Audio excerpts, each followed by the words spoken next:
This is Marcos Galperín, the richest man in Argentina. He founded one of the continent's most successful companies of all time, Mercado Libre, in his dad's garage. But the road to billions wasn't a smooth one for Marcos. As his country found itself in its darkest hour, he had to fight his way to the top. This is how, through sheer belief and hard work, Marcos became the Jeff Bezos of South America.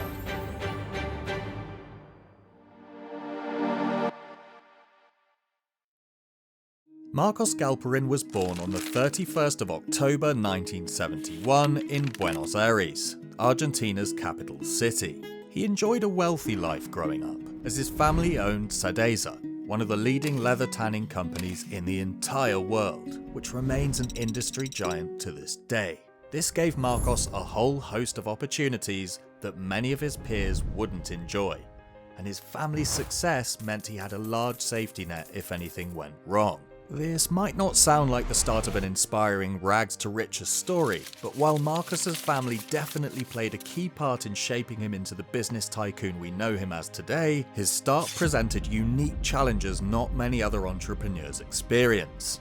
You see, growing up, Marcos's passion didn't lie in business or economics. He was an avid rugby fan. Football may be Argentina's deepest love, but rugby is still cherished by millions, and the national team is a great source of pride.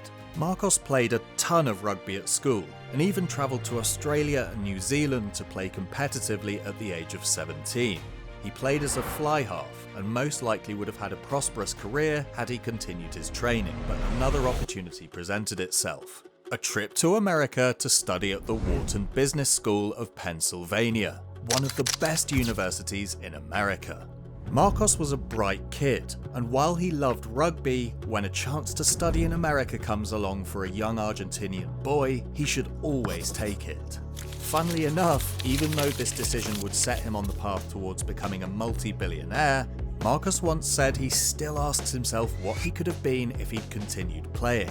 It seems even the richest among us still wonder whether the grass is greener on the other side. In America, Marcos met Jose Entesoro, the son of president of YPF, one of Argentina's massive fossil fuel companies. The two became friends and started brainstorming ideas together for a new business. In 1997, after graduating from Wharton, the two continued their education by pursuing a master's at Stanford, the top-rated business school on the planet. Now, Marcos has always been a bit of a fun guy. He was definitely hard-working, but he also liked to have fun in college and would rarely bury himself in his studies. So when Jose stumbled upon him in the library with his head down in a pile of books, he knew his friend had come up with a huge idea.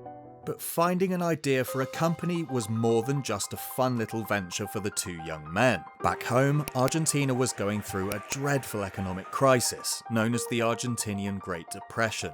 Inflation was skyrocketing, debt hit all-time highs, and the average citizen's purchasing power plummeted.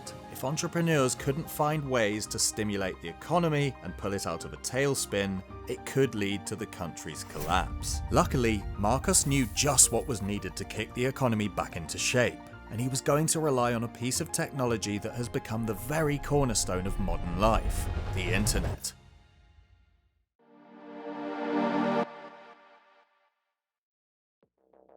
It's not always easy to remember what life was like before the internet became the all-encompassing web we know it as today. Back in 1999, hopping online was a long, messy process, often done via a dial-up modem, and the few websites you could visit left a lot to be desired. Most people didn't even know what the internet was for, let alone what it would become. Because the technology was still relatively new, few people had access to the internet and even fewer used it regularly, even in the United States. In Argentina, it was even worse. Less than 3% of the population was online.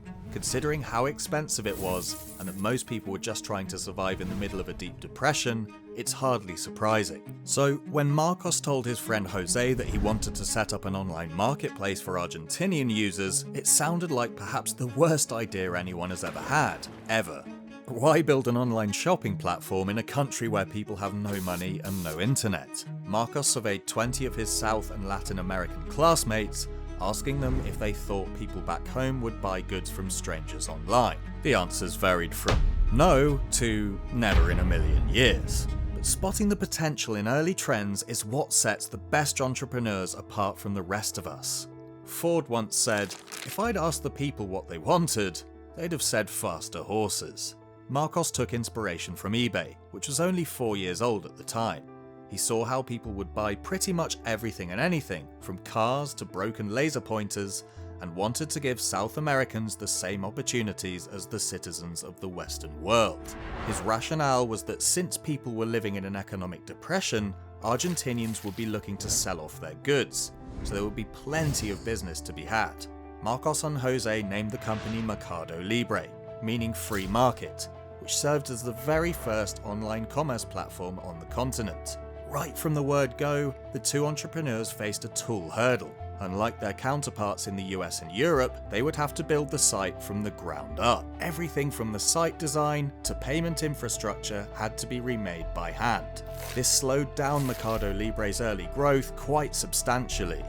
Most billionaire entrepreneurs will tell you they never would have dreamed their business would take off so well when they first started. Marcos was different. He was dead certain his ideas would lead him to glory. Not only that, he believed his success would come almost immediately. Nothing is a bigger humbler than the real world. The business struggled to take off, and for the longest time, all Marcos saw was the number in his bank account going down, down, and down. Doubt started creeping into the back of his mind, and it seemed as if his classmates might have been right all along. Until Marcos met someone who would change not just his life, but the entire economy of South America forever.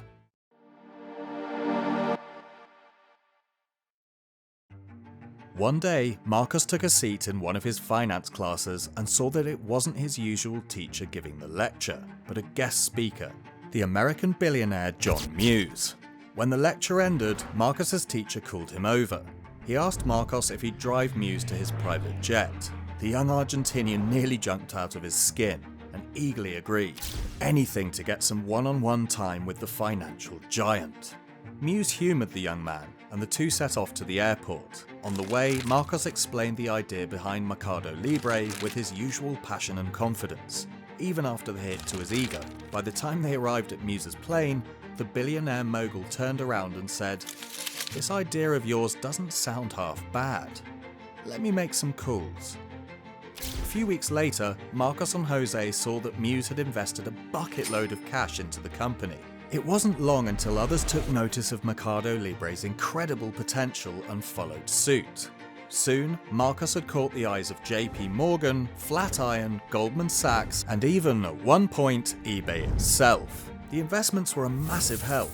While the company definitely still took time to find its feet and turn a profit, it was growing fast. As the internet became more accessible to the general population and Argentina pulled itself out of its deep recession, Mercado Libre started to really take off. People had more money to spend, and by extensively developing his delivery network with new fleets of trucks and planes, Marcos guaranteed his clients a reliable way to shop from the comforts of their own home.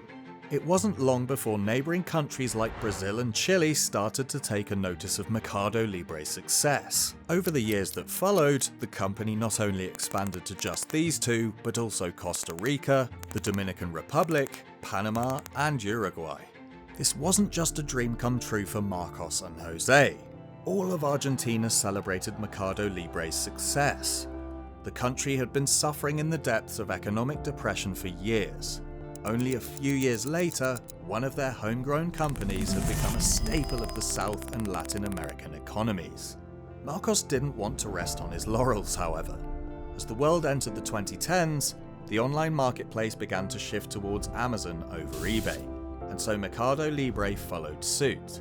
This proved to be incredibly beneficial, especially during the COVID-19 pandemic, where the company's sales doubled year on year.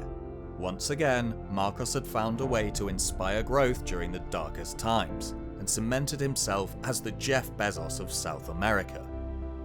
As of 2024, Mercado Libre has a market cap worth a staggering $81.21 billion, and that figure keeps on growing. Marcos is now worth over $6 billion, making him the richest man in Argentina and one of the wealthiest on the South American continent. He's kept his well-earned cockiness over the years, frequently posting pro-capitalist opinion pieces and getting into arguments with strangers on X. The real question on everyone's mind is, what is Marcos looking into next? Well, he's repeatedly expressed his admiration for cryptocurrencies for its resistance to inflation, something an economy prone to severe downturns might enjoy, and believes cash will soon disappear from South American society altogether. Is Marcos's prediction right? It's hard to say.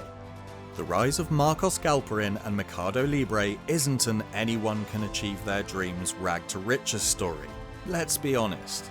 But what can be taken from the founder's story is that oftentimes the best ideas come during the times when we're at our wits' end, be it caused by an economic depression or a global pandemic.